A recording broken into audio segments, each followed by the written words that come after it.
সিলেটে পুলিশ ফাঁড়িতে রায়হানকে নির্যাতন ও হত্যার ঘটনায় গ্রেফতার এড়াতে গা ঢাকা দিয়েছেন সাময়িক বরখাস্তকৃত এসআই আকবর। পুলিশের একটি সূত্র জানিয়েছে, তদন্তের স্বার্থে তাকে হেফাজতে নেওয়া হতে পারে। বিষয়টি আঁচ করতে পেরেই আত্মগোপনে চলে যায় এসআই আকবর। এদিকে রায়হানের মৃত্যুর ঘটনার সুষ্ঠু তদন্ত ও বিচারের দাবিতে আজও নানা কর্মসূচি পালিত হয়েছে। আলোচিত মামলাটির তদন্তভার পেয়েছে পিবিআই। রায়হান হত্যার প্রতিবাদে বন্দরবাজার পুলিশ ফাঁড়ির সামনে অবস্থান নিয়ে বিক্ষোভ করে শত শত মানুষ।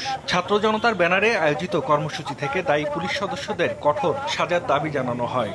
সাধারণ মানুষকে পুলিশ ধরে নিয়েছে, তাকে কি ছিনতার বেলেন দিয়ে তাকে কি হত্যা করছে। আমরা চাই না রায়হান ভাইয়ের মতো আর কোনো ভাই এইভাবে পুলিশের হেফাজতে হত্যা করা হোক, এভাবে নির্মম ও নৃশংসভাবে। একই দাবিতে সিলেট কেন্দ্রীয় শহীদ মিনারের সামনে মানববন্ধন ও বিক্ষোভ করে কয়েকটি সংগঠন। পুলিশ ফাঁড়িতে যুবকের মৃত্যুর ঘটনায় উদ্বেগ জানান বক্তারা। রায়হান হয়তো হত্যা করা হয়েছে বা খুন হয়ে গেছে বলে বিষয়টি আলোচনায় আসছে, কিন্তু এই ফাঁড়িতে আরও যারা ফাঁড়িগুলো আছে, ফাঁড়িগুলোতে আর অসংখ্য নির্যাতনের অভিযোগ আছে। আমাকে আটক করে যদি ওনারা টাকা চায়, আমার তো কিছু করার নেই। আসলে আমার মায়ের কাছে যদি টাকা না থাকে তাহলে কি উনি কি আমাকে খুন করে ফেলবেন? পুলিশের একটি সূত্র জানায়, গ্রেফতার এড়াতে সাময়িক বরখাস্তকৃত এসআই আকবর গা ঢাকা দিয়েছে। এই খবর ছড়িয়ে পড়লে ক্ষোভ জানান নানা শ্রেণী পেশার মানুষ।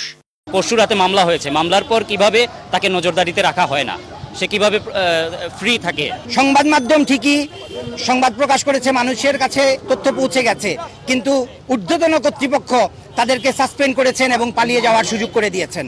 এই দায় তাদেরকে নিতে হবে।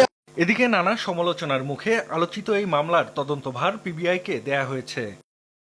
স্বজন ও এলাকাবাসীর দাবি, রায়হানকে বন্দরবাজার পুলিশ ফাঁড়িতে ধরে নিয়ে নির্যাতনের পর হত্যা করা হয়। যদিও গণপিটুনিতে ছিনতাইকারীর মৃত্যু হয়েছে বলে রোববার দিনভর প্রচার করে Sylhet metropolitan police. Zahid Hasan, Jamuna news. গণপিটুনির পর নয়, স্বাভাবিকভাবেই ধরে আনা হয়েছিল রায়হানকে। অনুসন্ধানে তথ্য পেয়েছে যমুনা টেলিভিশন। রায়হানকে ধরতে অংশ নেয় সিলেটের বন্দর ফাঁড়ির 6 পুলিশ সদস্য। তাদের জবানবন্দি আর ভিডিও ফুটেজ দেখে নির্যাতনের প্রাথমিক সত্যতাও পেয়েছে তদন্ত কমিটি। পুলিশের ধাওয়া খেয়ে নগরীর কাষ্ঠঘরের সুইপার কলোনির এই ঘরেই লুকিয়েছিল রায়হান। সেখান থেকেই তাকে ধরে নিয়ে যায় পুলিশ। যমুনা টেলিভিশনকে একথা জানিয়েছেন ওই ঘরের মালিক। পুলিশে কইছে দুয়ার খুলছি, তো কয় যে একটা ছিনতাইকারী আছে তোমার ঘরে। তো আমি কইছি ছিনতাইকারী থাকলে তো নিয়ে যান দেখেন। তো পাইছে, লগে লগে হ্যান্ডকাপ লাগাইছে, হ্যান্ডকাপ লাগানি বাদে তাদের সুস্থ অবস্থায় নিয়ে গেছে। সুলাইলাল জানান, কোনো গণপিটুনি নয়, অনেকটা সুস্থ অবস্থাতেই রায়হানকে ধরে নিয়ে যাওয়া হয়।